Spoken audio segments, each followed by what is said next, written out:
నమస్కారం. విశ్వశాంతి హోమం ప్రత్యేక కార్యక్రమానికి స్వాగతం. విశ్వశాంతి హోమం గురించి, ఆశ్లేష బలిపూజ విధానం గురించి మనకు తెలియజేయడానికి ప్రముఖ రుద్రాక్ష నిపుణులు రుద్రాక్ష దక్ష శ్రీకృష్ణ చాముండేశ్వర మహర్షి గారు మనతో పాటు ఉన్నారు. వారిని అడిగి మరిన్ని వివరాలు తెలుసుకుందాం. నమస్కారం గురుగారు. నమస్కారం. ఈ విశ్వశాంతి హోమం గురించి తెలియజేయండి. తప్పకుండా. ఇక్కడ విశ్వశాంతి హోమం పంచభూతాలను సమన్వయపరిచే ఒక అద్భుతమైనటువంటి కార్యక్రమంగా ఇది చెప్పుకోవచ్చు.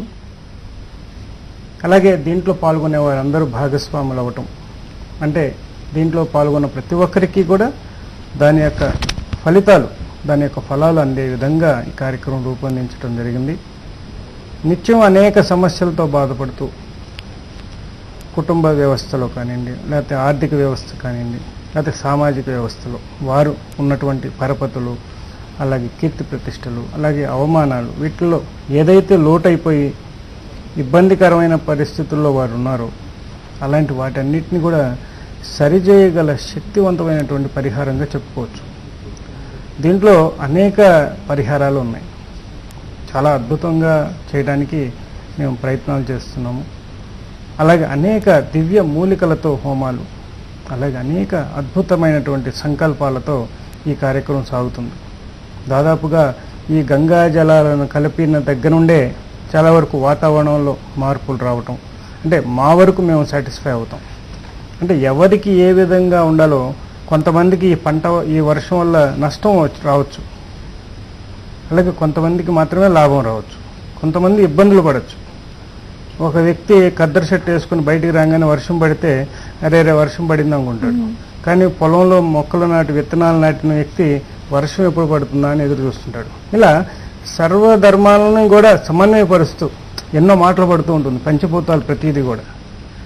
అంటే ఇక్కడ ఒక వ్యక్తికి ఆ వర్షం చాలా అవసరం, ఒక వ్యక్తికి అసలు అవసరం లేదు, ఒక వ్యక్తికి అది రావడం వల్ల తీవ్రమైనటువంటి నష్టం, ఒక వ్యక్తికి అది వస్తేనే బంగారం. ఇలా ఒక పదార్థమే ఇన్ని రకాల భావాలతో ఉంటుంటే మరి ప్రపంచం మొత్తం ఎన్ని భావాలు ఉన్నాయి, ఎంతమందికి ఒకటే పదార్థం ఎన్ని భావాలను అందిస్తుంది. ఇది ఒక అద్భుతమైనటువంటి విషయం అన్నమాట. అది ఇలా ఒక్కటే నేను చెప్పాను. అలా పంచభూతాలను చూసుకున్నట్లయితే 5 రకాల ఈ 5 ఎలిమెంట్స్ అన్నీ కూడా అంతా కూడా అన్ని ఇదే ధర్మాన్ని ఆచరిస్తూ ఉంటాయి. ఒకళ్ళు అన్నం వండాలంటే మంట కావాలి, ఇల్లు తగలబడాలన్నా మంట కావాలి. అన్నం వండితే కడుపు నిండుతుంది, ఇల్లు తగలబెడితే జీవితమే బొగ్గుమంటుంది. అంటే ఒక పదార్థం మంచి చేస్తుంది, చెడు చేస్తుంది. అదే పదార్థం మంచిగా కీర్తింపబడుతుంది, అలాగే తిట్లు కూడా తింటుంది. అంటే ఇంతమంది భావాల్లో ఒక పదార్థం అనేక రకాలుగా మారుతూ మనం సమన్వయపరుస్తూ అది బాధపడుతూ అలా అనేక రకాలుగా మనం దీన్ని పరిశోధన చేసినప్పుడు దీనికి సమన్వయపరచడానికి మన వంతుగా ఏం చేస్తే బాగుంటుంది, అలా శాస్త్రాల్లో ఏ విధంగా చెప్పబడ్డాయి, ఏ విధంగా చేస్తే కొంతవరకు మన వంతుగా మనం చేయగలిగిన కృషి ఉంది దీంట్లో. ప్రపంచం గ్లోబ్ మొత్తాన్ని తీసుకొచ్చి మనం ఏం చేయలేం కాబట్టి మన వంతు శ్రమతో, మన వంతు కర్తవ్యంగా, మన వంతుగా ఏదైనా చేస్తే బాగుంటుందనే సత్సంకల్పంతో దీంట్లో అందరినీ కూడా ఇన్వాల్వ్ చేసి చక్కగా పూజలు నిర్వహిస్తూ ఆ సంకల్పాన్ని బలోపేతం చేయడానికి ఇక్కడ అద్భుతంగా జరుగుతుంది కార్యక్రమం. ఈ సంకల్పం కూడా అందరికీ కూడా చేయించడం జరుగుతుంది. అలాగే వారి యొక్క సమస్యలు ఉంటాయి. ప్రతి ఒక్కరికి ఏదో సమస్య ఉంటుంది. ఈ సమస్యలన్నీ కూడా తొలగాలి అని వారు కూడా బాధలు పడుతూ పూజలు చేస్తూ, గుళ్ళు తిరుగుతూ, గోపురాలు తిరుగుతూ, దానాలు చేస్తూ, ధర్మాలు చేస్తూ అనేకం చేస్తున్నా కూడా ఒక రీచ్ అనే పాయింట్ రాదు. చాలామంది స్వామీజీల దగ్గరికి వెళ్ళాము, చాలామంది గురువులను ఆశ్రయించాం, చాలామంది జ్యోతిష్కుల దగ్గరికి వెళ్ళాం, చాలా గుళ్ళు తిరిగాను, ఏమీ అవ్వలేదని చెప్పిన వాళ్ళు చాలామంది ఉన్నారు నా దగ్గరికి వచ్చి. అసలు అక్కడ ఏం జరుగుతుంది, ఏమైంది, ఎక్కడ నీకు ఆ ట్రాన్స్ అందట్లేదు, ఎక్కడ కనెక్ట్ అవ్వట్లేదు, మీకు ఈ సమస్యల పరిహారానికి ఏం కనెక్ట్ అవ్వట్లేదు, అది మనం గమనించాలి. అలాంటి దాంట్లో ఎటువంటి లోపం ఉంది, దాన్ని సరిచేసే పరిహారం ఒకటి ఇస్తే అయిపోయింది, క్లియర్, ఒకటే రోజులోనే క్లియర్ అయిపోతుంది. ఇలా అనేక పరిహారాలతో కూడుకొని సత్సంకల్పాలతో, అలాగే నా కోసమే ఇది చేసుకునే కార్యక్రమంగా దీన్ని చేస్తే ఫలితాలు అంతవరకే ఆశించాలి. మన చుట్టూ కూడా బాగుపడాలని చేసే పరిహారం వల్ల నువ్వు వెంటనే సక్సెస్ అవుతావు ఎప్పుడైనా కూడా. ఇది చాలా అద్భుతమైనటువంటి పరిశోధనాత్మకమైనటువంటి అంశము, రహస్యం కూడా. కాబట్టి మీరు ఆచరించే ధర్మాలు కానివ్వండి, విధానాలు కానివ్వండి, ఏవైనా కూడా పరిహారం చేసేటప్పుడు మీ కుటుంబ వ్యవస్థలో కూడా ఎటువంటి అవకతవకలు లేకుండా చూసుకుంటూ ముందుకు వెళ్లాల్సిన అవసరం ఉంటుందన్నమాట. ఇదే విధంగా పరిహారాలు అనేవి మనం సక్రమంగా చేసుకునే విధానం. అయితే ఇక్కడ ఒక పరిహారానికి ఒక పూజ, ఆ పూజ చేసేస్తే అయిపోతుంది కదా అనుకుంటే సరిపోతుంది. దానికి బలోపేతం చేసే ఒక ధర్మం ముందు మనం ఆచరించి పుణ్యాన్ని పొంది ఉండాలి. దానికి సంబంధించిన కొన్ని పూజలు ఉన్నాయి. వాటికి సంబంధించినదే దివ్య సాలగ్రామాలకు అభిషేకం. అలాగే ఈ సాలగ్రామాలు నేను 93, 94, 96, 99 వరకు కూడా ఒక రకమైనటువంటి ట్రెక్కింగ్స్ నిర్వహిస్తూ కొంత కలెక్షన్ చేస్తూ వీటన్నిటి మీద ఒక అవగాహన చేస్తూ వస్తూ అనేక అద్భుతమైనటువంటి అనుభూతులు లోనయ్యాను నేను. చాలా విశేషవంతమైనటువంటి అనుభూతులు ఎన్నో ఉన్నాయి. సాలగ్రామాన్ని ప్రపంచానికి చాటి చెప్పాలి. సాలగ్రామంలో నిజమైన దేవుడు దాగి ఉన్నాడు. ఆయన ఘోషిస్తూనే ఉంటాడు, మన కోసం ఎదురు చూస్తూనే ఉంటాడు. నిత్యము కొలువై ఉన్నటువంటి శిల ఏదైతే ఉందో అదే సాలగ్రామం. విష్ణుమూర్తి అంశతో విరాజిల్లే ఆ అద్భుతమైనటువంటి శిలలో నిత్యము విష్ణువు కొలువై ఉంటాడనేది ప్రతీతి. అటువంటి ఆ సాలగ్రామాలకు మనం అభిషేకం, పూజ ఇవన్నీ చేసి వాటిని అనుష్ఠానం చేసుకొని వాటిని చక్కగా ఆదరించి వాటిని ఆస్వాదించి అపురూపంగా వాటిని చూసుకొని ప్రేమించి భక్తిని చాలా అద్భుతంగా మనం వ్యక్తపరిచినప్పుడు అవి ప్రసన్నమవుతాయి. ఇది నా యొక్క జీవితంలో అద్భుతమైనటువంటి సంఘటనగా చెప్పుకోవచ్చు. ఇలాంటి ఎన్నో అనుభూతులకు లోనయ్యి వీటన్నిటిని కూడా ప్రపంచానికి ఇంకా విధంగా, అంటే ఆల్రెడీ ప్రపంచానికి తెలియని వస్తువేం కాదు ఇది, ప్రపంచానికి తెలిసిందే, అతి కొద్ది మందికి మాత్రమే తెలిసిన అంశం. అయితే ఇంకా విశేషంగా దీన్ని తీసుకువెళ్ళి ప్రపంచానికి తెలియజేసి భక్తి భావాన్ని పెంచడానికి ఇది ఒక అద్భుతమైన అవకాశంగా చూసుకోవచ్చు. అయితే ఇంట్లో కూడా మనం పూజలు నిర్వహించేటప్పుడు కొంత పూజ లోపాలు ఏమైనా ఉన్నా కూడా ఇది సరిచేయగల శక్తి వస్తుంది దీనికి. అలాగే అనేక అనుభవాలతో ఈ సాలగ్రామాలకి అభిషేకం చేసి ఆ అభిషేక తీర్థం తీసుకోవడం, ఆ అభిషేక తీర్థం సంప్రోక్షణ చేసుకోవడం, ఇలా చేయటం వల్ల ఒక రకమైనటువంటి కాస్మిక్ ఎనర్జీ మనల్ని యాక్టివేట్ చేస్తూ, అలాగే అనేక దోషాలను తొలగిస్తూ, అనేక సమస్యల నుండి బయటకు తీసుకొచ్చి, అనేక ప్రమాదాల బారి నుండి తప్పించి, ఇలా ఎన్నో సేవ్ చేసే అద్భుతమైనటువంటి అవకాశం దీనివల్ల మనకు కలిగింది అంటే తప్పకుండా మనం చేసుకోవాల్సిన అవసరం ఉంది కదా. కాబట్టి ఆ క్రమంలోనే నా పీఠంలో అనేక సాలగ్రామాలకి నిత్యం అభిషేకాలు జరుగుతుంటాయి. వాటిలో కొన్నిటికి మాత్రమే మేము చేయగలుగుతాం, చాలా ఉంటాయి, అన్నిటికీ ఒకసారి చేయలేం కదా. అన్నీ కూడా ట్రిప్ చేస్తూ కొన్నిటిని పూజలో, కొన్నిటిని అభిషేకాలకి, కొన్నిటిని అర్చనకు అట్లా వాడుతూ, కొన్ని పుష్పాలంకరణ, ఇలా ఒక్కొక్క విభాగం ఒక్కొక్కటి చేస్తూ ఉంటాం. అయితే ఈసారి ప్రజలందరి సంక్షేమార్థం, అందరికీ కూడా మేలు జరగాలనే సత్సంకల్పంతో అన్ని సాలగ్రామాలని ఒకేసారి అభిషేకం చేస్తే ఎలా ఉంటుంది, అది ఏకకాలంలో ఎలా చేయాలి అనే కాన్సెప్ట్లోనే అది ఏర్పాటు చేసి అద్భుతంగా ఈ అవకాశాన్ని అందరికీ కల్పిస్తూ ఈ కార్యక్రమాన్ని సశాస్త్రీయంగా అనేక మంది ప్రత్యేకులు ఈ కార్యక్రమంలో పాల్గొంటూ మంత్రానుష్ఠానాలతో, అభిషేకాలతో ఈ కార్యక్రమం సాగుతుంది. అలాగే ఈ సాలగ్రామ అభిషేకానంతరం అభిషేకం జరుగుతూనే ఉంటుంది, పొద్దున్నుంచి సాయంత్రం వరకు కూడా, మధ్యాహ్నం వరకు కూడా. అక్కడ నుంచి సాయంత్రం నుంచి మధ్యాహ్నం నుంచి కూడా ఈ హోమాలు, అలాగే ఆశ్లేష బలి, సర్పదోష నివారణ పూజ, అష్టనాగ పూజ, ఇవన్నీ కూడా కార్యక్రమాలు చేస్తూ మళ్ళీ ఉదయం నుంచి మధ్యాహ్నం వరకు కూడా పూర్ణాహుతి సమయం వరకు మహామంత్రానుష్ఠానాలతో నవగ్రహ నక్షత్ర జపాలు జరుగుతాయి. ఈ నక్షత్ర జపాలు అనేది చాలా విశేషంగా ఉంటుంది. ఒక డిఫరెంట్ వేలో ఇది జరుగుతూ ఉంటుంది. ఇది చాలా విచిత్రమంగా, చాలా చిత్రంగా, అలాగే మీ మనసులను ఆకట్టుకునే విధంగా ఈ కార్యక్రమం సాగుతుంది. గురుగారు, ఈ పూజలో ఎలాంటి వారైనా, ఏ నక్షత్రంలో జన్మించిన వారైనా కూడా పాల్గొనొచ్చా? తప్పకుండా. అంటే ఇక్కడ ఆశ్లేష బలి పూజ అన్నాం కాబట్టి దీనికి ఆశ్లేష నక్షత్రం వారే మాత్రమే చేసుకోవాలనే పాయింట్ ఏం కాదు. ఆశ్లేష నక్షత్రానికి అధిదేవత అయినటువంటి నాగదేవత కాబట్టి, ఇది సర్ప పూజ కాబట్టి, ఆశ్లేష నక్షత్ర జాతకులకు సర్పదోషం, రాహుకేతు ఎఫెక్టు, కుజుడికి సంబంధించిన కొన్ని డిఫెక్ట్స్ వాళ్ళకు ఉంటాయి కాబట్టి జన్మత. అలాగే ఆశ్లేష నక్షత్రంలో పుట్టిన వారు వెంటనే పుట్టిన 21 రోజుల్లోనే ఈ యొక్క పూజ నక్షత్ర శాంతి అనేది చేయించుకోవాల్సిన అవసరం ఉంటుంది. కొంతమందికి అది తెలియక చేయించుకోకపోవచ్చు. తర్వాత తెలిసిన తర్వాతైనా చేయించుకోవాల్సిన అవసరం ఉంటుంది. ఇలా అది కూడా మర్చిపోయి కానీ లేకపోతే తెలియక కానీ చేసుకోలేకపోయినా అలాంటి వారు ఈ ఆశ్లేష బలి పూజ అనేది కర్ణాటక కేరళ సంప్రదాయాల్లో అక్కడ జరుగుతూ ఉంటుంది. ప్రత్యేకంగా కాలసర్ప దోషం ఉన్నవారు ఈ యొక్క దోషం నివృత్తి కోసం ఈ కార్యక్రమాన్ని చేస్తారు. ఏదైతే ఆ పూజా విధానం ఏదైతే ఉందో దాన్ని ఆశ్లేష బలి పూజ అంటారు. ఆ తంతుని ఆశ్లేష బలి పూజ అంటారు. ఈ కార్యక్రమం ఏంటంటే అలా దీంట్లో ఇదంతా కూడా చివరిగా చేస్తాం అన్నమాట. ఈ కార్యక్రమంలో అంటే సాయంత్రం 3:30 నుంచి 6:30 వరకు ఈ కార్యక్రమం సాగుతుంది.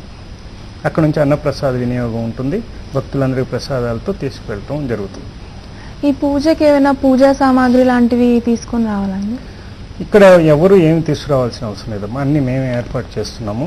అన్నీ కూడా అక్కడ అన్ని రకాలుగా మేమే ఏర్పాటు చేస్తాము. చక్కగా క్రమశిక్షణగా దాదాపుగా సహకరించి, ఎందుకంటే ఇది 1 డే ప్రోగ్రాం కాబట్టి దాదాపుగా ఒక్క రోజులోనే అన్ని కార్యక్రమాలు మేము చేయాలి కాబట్టి కొంచెం వచ్చిన భక్తులు కూడా సహకరిస్తేనే ఆ కార్యక్రమం అంతా కూడా చక్కగా సాగడానికి అవకాశం ఉంటుంది. కాబట్టి అక్కడ యంత్రం ఇక్కడ చేసే 3 రెమెడీస్ వాళ్ళ దర్శనమే కావాలన్నమాట. అంటే వాళ్ళు చూడి ఫీల్ అవటమే అక్కడ కావాల్సింది. అక్కడ అంటే హోమం చేస్తున్నప్పుడు నేను హోమం చేస్తాను కూర్చునే విధానం కాదు. అక్కడ ఆ హోమం చేస్తున్నప్పుడు ఆ మంత్రాలను అక్కడ నుంచి వస్తున్న ఆ ఫ్లేమ్, అలాగే అక్కడ వస్తున్నటువంటి ఆ పొగ ఏదైతే ఉందో దాన్ని ఆస్వాదించడానికి ప్రయత్నం చేయాలి. అంటే పొగను పేల్చడం కాదు, పూర్తిగా అది ఆ వైబ్రేషన్స్ని అందుకోవడానికి ప్రయత్నం చేయాలి. అలాగే అక్కడ నక్షత్ర మండల జపాలు జరుగుతుంటాయి. నేను కూడా వాళ్ళలో వీళ్ళు కూర్చుంటానంటే కుదరదు. వాళ్ళు చేస్తున్న జప మండలాన్ని దర్శనం చేసుకుని నా నక్షత్రం కూడా దాంట్లో ఉంటుంది. సర్వజనాలు ఎవరైనా కూడా సర్వ ప్రాణి ఏదైనా ఒక నక్షత్రంలో జన్మించాల్సిందే. మన ఇంట్లో టామీ కుక్క పిల్ల పుట్టింది ఇవాళ నక్షత్రం అంటే ఇది పునర్వసు నక్షత్రంలో పుట్టిందిరా అనుకుంటాం. అలా ఏ రోజు పుడితే చంద్రుడికి ఏ దగ్గరలో ఏ నక్షత్రం ఉంటే ఆ నక్షత్రం ఆ రోజు ఉంటుంది. అలా 27 నక్షత్రాల్లో ఎవరు ఏ జీవైనా పుట్టాలి, ఏ జీవైనా పోవాల్సిందే. కాబట్టి మనకి ఆ నక్షత్రం అనేది ప్రతి ఒక్కరికి ఆపాదిస్తుంది. కాబట్టి ఈ నక్షత్ర నవగ్రహ జపాల్లో చక్కగా దాన్ని ఆ మండలాన్ని దర్శనం చేయటంతో నవగ్రహాలకు సంబంధించిన నక్షత్రాలకు సంబంధించిన జపాలు ఏదైతే చేయించమని చెప్పి చేయించకుండా చాలా డబ్బులు ఖర్చు అవుతాయి. దానికి వాళ్ళు కూడా చేయాలి కదా, శ్రమ పడాలి కదా, ఒక రోజంతా కేటాయించాలి కదా. ఎన్ని వేల జపాలు ఉంటాయో, ఎంతమంది కూర్చోవాలో. మరి ఇలాంటివన్నీ కూడా స్తోమత లేక చేయించుకోలేకపోయిన వారు కూడా ఈ నక్షత్ర మండలాన్ని దర్శనం చేయటంతోనే ఆ యొక్క ఫలితం వస్తుంది. ఇది చాలా అద్భుతమైనటువంటి ప్రయోగం, చాలా విశేషంగా ఉంటుంది.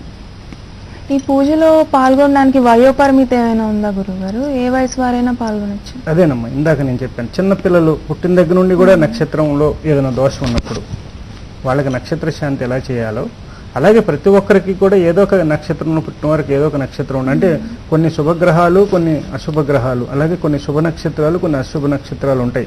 కానీ ఆ శుభ నక్షత్రం కూడా వాళ్ళకి మంచి చేసిన వాళ్ళు ఉంటారు. కాబట్టి మంచి చెడులు అనేది వారి యొక్క పూర్వకర్మ ప్రారంధాన్ని బట్టి ఉంటుంది. అదేవిధంగా ఇక్కడ నక్షత్రాలకు సంబంధించిన అంటే చిన్న పిల్లలు, పెద్దవాళ్ళు, ముసలి వాళ్ళు అనే వయో పరిమితి లేదు. ప్రతి ఒక్కరికి ఏదన్నా దోషం ఉందని మీరు ఫీల్ అయితే తప్పకుండా ఈ పూజలో పాల్గొంటే చక్కటి ఫలితాలు పొందడానికి అవకాశం ఉంది. ఇంతకు ముందు ఇలాంటి పరిహారాలు చేయించుకున్న వాళ్ళు ఉంటారు కదా గురుగారు, అలాంటి వాళ్ళు మళ్ళీ ఈ పూజలో పాల్గొనొచ్చా? తప్పకుండా పాల్గొనొచ్చు. ఎందుకంటే నేను మళ్ళీ పాల్గొనాలి అనే ఫీల్ అవటం ఉంది చూసారా, అదే అవసరం. అంటే ఇంతకు ముందు పాల్గొన్న తర్వాత కూడా మళ్ళీ పాల్గొనాలి, ఎక్కడ వేసిన గొంగళి అక్కడే ఉంది, సమస్యల వలయంలో అలాగే ఉన్నాము, ఇంకా క్లియరెన్స్ కాలేదు మనకి అనుకున్నప్పుడు తప్పకుండా ఈ పూజలో పాల్గొనాల్సిన అవసరం ఉంటుంది. ఇప్పుడు జాతకరీత్యా కూడా మేము చెప్తుంటాం, మీరు కాళహస్తి వెళ్ళాలి, సర్పదోష నివారణ పూజ చేయించుకోవాలి. ఈ యొక్క 3 నెలలకు ఒకసారి చేయించండి, లేదా 6 నెలలకు ఒకసారి చేయించండి. కొంతమందికి ప్రమాదాలు ఉంటాయి, కొంతమంది వివాహ గండం ఉంటుంది, అంటే వివాహం అయిన 41 రోజుల్లోనే చనిపోతారు. అలాంటి కేసులు కూడా నేను చెప్పినప్పుడు వాళ్ళు పట్టించుకోకపోవటం, 41వ రోజున అతను సూసైడ్ చేసుకోవటం, ఇలాంటివి కూడా జరిగినవి ఉన్నాయి. అంటే అవన్నీ ఎట్లా ఉంటుందంటే ఆ స్ఫురణ కలుగుతుంది, కొంతమందికి మాత్రమే ఆ అవకాశం కలుగుతుంది, అందరికీ అలా జరగదు. అలా ఒక్కొక్క దోషాలు, గండకాలాలు, వీటన్నిటికీ కూడా పరిహారం అద్భుతమైనది. ప్రపంచంలోనే అతి విలువైన ప్రదేశం ఏదైతే ఉందో అదే శ్రీకాళహస్తి. ఆ శ్రీకాళహస్తిలో చక్కగా చాలా చాలా క్రమశిక్షణ పాటిస్తూ చేస్తేనే ఫలితాలు వస్తాయి. ఇది చాలామందికి నేను చాలా గైడెన్స్ ఇచ్చి మరీ చేయిస్తాను. ఎప్పుడైనా కూడా కొన్ని వేల మందిని అక్కడికి పంపించి మనం చేయించిన వారు సత్ఫలితాలు పొందిన వాళ్ళు ఎంతోమంది ఉన్నారు. అయితే దీంట్లో ఎవరికైనా కూడా ఫలితాలు రావాలనుకున్నప్పుడు 2-3 సార్లు వరకు కూడా దీంట్లో అటెండ్ అవ్వచ్చు. గురుగారి ఆశ్లేష బలి పూజ విశిష్టత తెలియజేస్తారు. ఈ ఆశ్లేష బలి పూజలో అంటే ఇక్కడ సర్పదోషాన్ని నివారించగల శక్తివంతమైనటువంటి అతి అద్భుతమైనటువంటి తంతే ఈ కార్యక్రమం.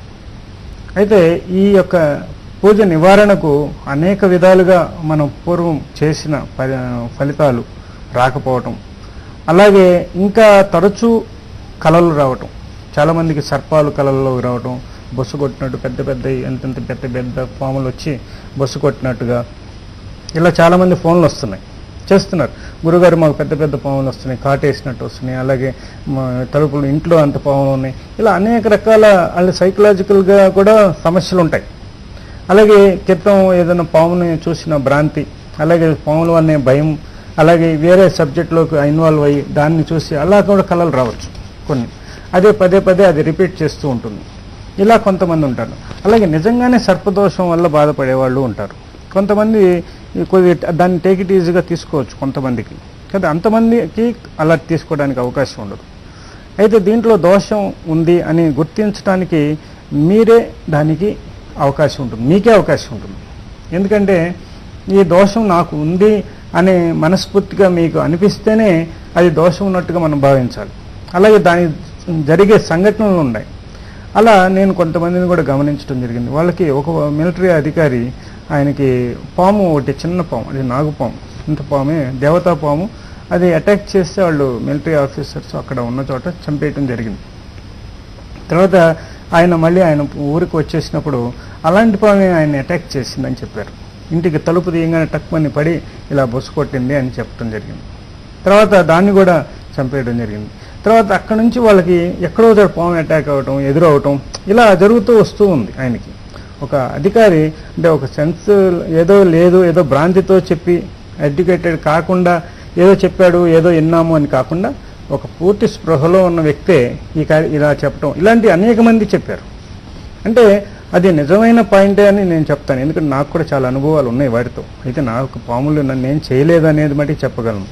అలాగే ఇంకోటి ఏంటంటే ఇక్కడ అలాంటి సమస్యలు ఉన్న వారికి తక్షణం ఇలాంటి పరిహారాలు అంటే కాళహస్తిలో వెళ్ళటం కానీ, కుకి సుబ్రహ్మణ్య స్వామి గుడిలో కానీ, సుబ్రహ్మణ్య క్షేత్రాలు కానీ, అలాగే నాగదేవత ఉన్నటువంటి దేవాలయాల్లో వారి తగిన విధంగా ఏ రెమెడీ చేస్తే బాగుంటుందో ఆ విధంగా చేస్తే మంచి ఫలితాలు పొందడానికి అవకాశం ఉంటుంది. అలాగే రాజకీయ నాయకుల్లో కూడా పదవి వస్తుంది కానీ ఇంట్లో మనశ్శాంతి ఉండదు. ఇలాంటి దోషం కూడా వాళ్ళని పట్టి పీడిస్తుంది. ఎందుకంటే వారు కొంతమందికి మంచి చేస్తారు, కొంతమందికి వారు చెడు ఫీల్ అవుతారు. ఒక పోలీస్ స్టేషన్లో ఎస్ఐ ఉన్నారు, ఆ ఎస్ఐ ఎవరికైనా మంచి చేస్తే ఏమనుకుంటారు, ఎస్ఐగా చాలా మంచివాడు అంటారు. ఒక రకంగా ఆయన తెలియకో ఒకడికి ఏదైనా ఇదైనప్పుడు వాళ్ళు ఏం ఫీల్ అవుతారు, ఈ ఎస్ఐ మంచివాడు కాదురా అంటారు. సహజం అది. అంటే ఒక వ్యక్తి మంచి, ఒక వ్యక్తి చెడు రెండూ ఉంటాయి మనిషిలో. కాబట్టి కొంతమందికి ఆయన కనెక్ట్ అవుతాడు, కొంతమంది కనెక్ట్ కాదు. ఇలా ఒక్కొక్కటి ఏంటంటే అలా మనం చూసుకుంటూ వెళ్ళినట్టయితే చాలా ఉంటాయి ఈ విషయంలో. అలా ప్రతిదీ కూడా ఒక విధానంలో చూసుకుంటే, అలాగే సినీ యాక్టర్స్ వీళ్ళల్లో కూడా ఏంటంటే దోషం ఉండటం వల్ల మంచి స్థాయి దాకా వెళ్ళి టక్మని పడిపోవటం, ఆగిపోవటం, బ్రేక్ రావటం జరుగుతుంటుంది. అలాగే ఈ ప్రాబ్లమ్స్ ఫేస్ చేస్తూ అలాగే అనారోగ్యంతో బాధపడుతూ ఎంతో శ్రీమంతులై ఉంటారు, కానీ అనారోగ్యంతో బాధపడుతుంటారు. వీటికి కూడా ఇది కలుగుతుంది. ఇలా అనేక పరిహారాలు చాలా చెప్పుకుంటూ పోతే ఎపిసోడ్లు చాలవు. గురువుగారు, మీరు గతంలో ఇలాంటి అద్భుతమైన హోమాలు, పూజలు ఎన్నో నిర్వహించారు. వాటి విశిష్టతను తెలియజేయండి. ఇక్కడ ప్రత్యేకంగా మనం హోమాలు నిర్వహించిన దాంట్లో చూసుకున్నట్టయితే 2003, 2004లో చేసినప్పుడు అసలు చాలా కరువు కాటకాలతో బీటలు బారిపోయి చాలా దురదృష్టకరమైన సమయంలో ఉన్నాం అప్పుడు మనం. ఆ సమయంలో దాదాపుగా మేము చీరాలలో శివాలయంలో, ఈ యొక్క పేరాల శివాలయంలో చేయడం జరిగింది హోమం. అప్పుడు సంకల్పమే ఈ యొక్క వర్షం పడాలి, సృష్టి కావాలి అని. అప్పుడు అక్కడ డిఎస్పి విశ్వనాథరాజు గారు ఆయన కూడా వచ్చారు. ఆయన ఇన్విటేషన్ ఇచ్చాము, రండి అన్నాము. అప్పుడు ఆయన అన్నారు, 6 నెలల నుంచి ఇక్కడ ఒక్క చుక్క లేదండి, ఈ హోమం చేస్తే వర్షం పడిద్దంటారా అన్నారు. కాదండి, మీరు రండి, వచ్చి దర్శనం చేసుకుని వెళ్ళండి, స్వామి దయ, అమ్మవారి అనుగ్రహం, కార్యక్రమం బాగా జరిగితే వర్షం పడుతుంది తప్పకుండా అని అనటం జరిగింది. అప్పుడు ఆయన వచ్చారు. అలాగే అంతకుముందు డిఎస్పి గారు పిన్నంనేని సుధాకర్ గారు అప్పుడు పంజాగుట్ట ఎస్సీపీగానే ఇక్కడ చేస్తున్నారు. ఆయన కూడా రమ్మన్నాము, మాకు చాలా ఆత్మీయులైన ఆయన కూడా వచ్చారు సతీ సమేతంగా. ఇక్కడ వారు వచ్చి అయిపోయింది, సాయంత్రం అంతా అన్నదానం కార్యక్రమం అంతా అయిపోయింది. 5 గంటలకి నల్లగా మేఘాలు కమ్మేశాయి ఊరు మొత్తాన్ని. కమ్మేసి విపరీతమైనటువంటి, అంటే మేము మళ్ళీ ఇంట్లో మనం శ్రీచక్రార్చన చేసుకుని దీపారాయణ చేసి హారతి ఇచ్చాము. వర్షం స్టార్ట్ అవుతుంది. అప్పుడు బయటికి వెళ్ళి చేయంగానే మేము అమ్మవారి స్తోత్రం చేస్తూ ఉంటే ఆ స్తోత్రానికి తగ్గట్టుగా ట్యూనింగ్ వర్షం పడింది. ఇది నా జీవితంలో ఒక అద్భుతమైన అంశం. ఇంతవరకు ఏ ఛానల్లో ఈ విషయం చెప్పలేదు కార్యక్రమంలో. అప్పుడు వెంటనే రాజుగారు ఫోన్ చేశారు, ఏమండి వర్షం పడుతుంది, మిరాకిల్ ఇది నిజంగా అన్నారు. సుధాకర్ గారు కూడా ఫోన్ చేసి, ఆయన జీబులో ఒంగోలు ఏదో కోర్టు పని మీద వెళ్తున్నారు.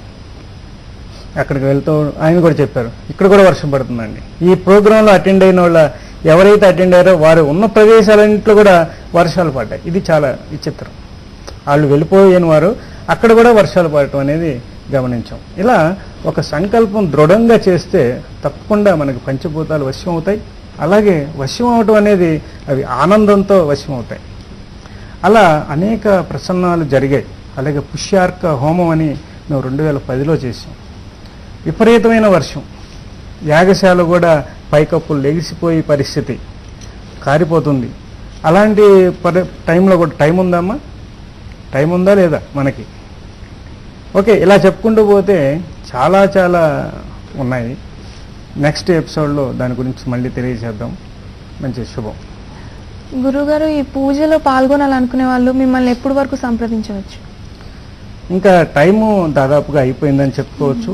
దాదాపుగా కొంతమందికి మాత్రమే ఈ పూజలో అవకాశం ఇస్తున్నాం. అలాగే పాల్గొనాలనుకున్నవారు, అలాగే స్వయంగా ఈ అభిషేకాలు చేసుకునేవారు తప్పకుండా రండి. అందరికీ ఆహ్వానమే. దీంట్లో అందరూ రావచ్చు. చక్కగా సాలగ్రామ తీర్థ సేవనం, సాలగ్రామాలకు అభిషేకం చేసే అవకాశం, హోమాలను వీక్షించే అవకాశం అన్నీ ఉన్నాయి. తప్పకుండా అందరికీ ఆహ్వానమే. ఇంకా ఇందులో ఈ పూజలో పాల్గొనడానికి ఏమైనా నియమాలు పాటించాల్సిన అవసరం ఉందా గురుగారు? ఇక్కడ నియమాలు పాటించడానికి అంటే చక్కగా మనశ్శాంతిగా ప్రశాంతంగా ఇక్కడ రావటం అనేది, అలాగే టైంని కొంతసేపు వెచ్చించడానికి ప్రయత్నం చేయాలి. ఇది బుధవారం అవటం వల్ల చాలా వరకు పాపం వర్కింగ్ డే అయింది. ఇది ఏదో కమర్షియల్ ప్రోగ్రాం అయితే ఆదివారం పెట్టేసేవాళ్ళం ఎవరైనా కూడా. అలా చేయడానికి ఇది అవకాశం లేదు. ఎందుకంటే నాగపంచమి రోజు పెట్టాలి. ఈ కార్యక్రమానికి ఒక అర్థం ఉండాలి, దాని యొక్క పవర్ మనం ఉపయోగించుకోవాలి అనే కార్యక్రమంలో పెట్టింది. సాధ్యమైనంత వరకు రావడానికి ప్రయత్నం చేయండి. అలాగే దీంట్లో విశేషంగా రాలేని వారికి గోత్రనామాలు ఇచ్చి మీ పూజలో పాల్గొనవచ్చు. గోత్రనామాలు ఇవ్వటం వల్ల ఈ పూజ అన్నింటిలో కూడా వారి యొక్క గోత్రనామాలు ఉదహరించడం జరగటం వల్ల వారికి వచ్చిన ఫలితం తప్పకుండా తగ్గుతుంది. గురువుగారు, నదీ జలాల అభిషేకం అన్నారు కదా, దాని గురించి కొద్దిగా వివరించండి. ఈ నదీ జలాల అభిషేకాలలో మనం చూసినట్లయితే దాదాపు ఈ సంకల్పం సంవత్సరం శివరాత్రి రోజు కలిగింది. విశేషంగా మా యొక్క పీఠంలో అభిషేకాలు చేస్తున్నప్పుడు భూశాంతికి ఈ యొక్క సమస్యలు, ఈ యొక్క ఏంటంటే హిమాలయాల్లో కదలికలు రావటం మనకి క్షేమం కాదు. ఏది యావత్ ప్రపంచం మొత్తానికి కూడా, భూమి మొత్తానికి కూడా ఒక అద్భుతమైనటువంటి శిఖరం మనకి చూసుకున్నట్లయితే ఒక అద్భుతమైనటువంటి రెమిడియల్ పాయింట్ అది హిమాలయాలు. ఆ హిమాలయాల్లో ఎటువంటి కదలికలు కానీ లేకపోతే సమస్యలు కానీ ఉత్పన్నం అయితే మటుకి భూమికి ప్రళయం తప్పదు. కాబట్టి ఈ క్రమంలో మనం ఎంతవరకు చేయగలుగుతాము దీంట్లో, అక్కడి నుండి కనెక్ట్ అయితే అక్కడి నుండి ఉన్నటువంటి శిలల్లో నుంచి వచ్చిన వాటిని ఏదైనా చేస్తే బెనిఫిట్ ఉంటుందా అనే సంకల్పంతో ఈ ప్రోగ్రాంలో నేను ఈ పాయింట్ ఆపలేను, చెప్పాల్సిందే. ఈ సాలగ్రామాలు అనేవి హిమాలయాల నుండి వచ్చినవే. అక్కడ నుండి లభించిన ఈ గండకి సాలగ్రామాలన్నీ కూడా నేను చాలా వరకు కూడా స్వయంగా ట్రెక్కింగ్ చేసి చాలా వరకు దైవదత్తంగా లభించినవి, చాలా వరకు గ్రహించినవి ఎన్నో ఉన్నాయి. వాటన్నిటికీ కూడా భూమి నుండి ఉద్భవించినటువంటి అనేక నదీ జలాలతో, అంటే ఖాళీ గండకీ నది దాదాపు 5,000 పాయలతో ఉంటుందంటారు. ఆ యొక్క నేపాల్ భౌగోళిక శాస్త్రంలో ఉన్నట్టయితే వాళ్ళకి ఇంటర్నల్ లేయర్స్ 5,000 ఉన్నాయంట. అంటే అదే అనేక పాయలుగా అనేక నదులుగా మారుతుంది ఖాళీ గండకీ నది. ఆ ఖాళీ గండకీ నదితో అభిషేకం చేసినప్పుడు ఇంకా అన్ని నదులు జీవనదుల యొక్క నదులతో అనుసంధానం చేసిన జలంతో చేస్తే ఎలా ఉంటుంది, ఇది సాధించగలమా, మన వల్ల అవుతుందా అని ప్రయత్నం చేద్దాం. అని చెప్పి సంకల్పం చేసి అక్కడి నుంచి స్టార్ట్ చేస్తే ఈ రోజుకి రేపటికి ఎల్లుండి కాబట్టి ఎల్లుండికి ఆ యొక్క కార్యక్రమం నెరవేరబోతుంది. 19వ తారీఖు బుధవారం నాగపంచమి రోజు ఈ అద్భుతమైనటువంటి గంగా జలాలు, ఆల్రెడీ గంగా జలాలన్నీ సమ్మేళనం చేశాము. రేపటి నుంచి మళ్ళీ ఇంకొన్ని గంగా జలాలు వచ్చినాయి, వాటన్నిటి సమ్మేళనం. ఎల్లుండి ఈ వనమూలికల సమ్మేళనం, వీటన్నిటిని సుగంధ ద్రవ్యాలతో వాటన్నిటిని సమ్మేళనం చేసి నా నెక్స్ట్ నుంచి ఈ కార్యక్రమం సాగుతుంది. ఇవాళ నుంచే హోమం మా పీఠం నందు జరుగుతుంది. ఇక్కడ నుంచి ఈ 5 రోజులు కూడా కార్యక్రమం జరిగిన తర్వాత ఇమేజ్ గార్డెన్స్లో 19వ తారీఖు నాగపంచమి రోజు అద్భుతంగా ప్రజలందరి సౌకర్యార్థం, వారి యొక్క మనోవాంఛా ఫల సిద్ధ్యర్థం ఈ యొక్క కార్యక్రమం అద్భుతంగా జరుగుతుంది. తప్పకుండా అందరూ విచ్చేయండి. విశ్వశాంతి హోమం గురించి, ఆశ్లేష బలి పూజల గురించి మా ప్రేక్షకులందరికీ చాలా చక్కగా తెలియజేశారు గురుగారు. ధన్యవాదాలు. నమస్కారం. ఇది ఇవాల్టి విశ్వశాంతి హోమం ప్రత్యేక కార్యక్రమం. స్టే ట్యూన్ టు మహా న్యూస్.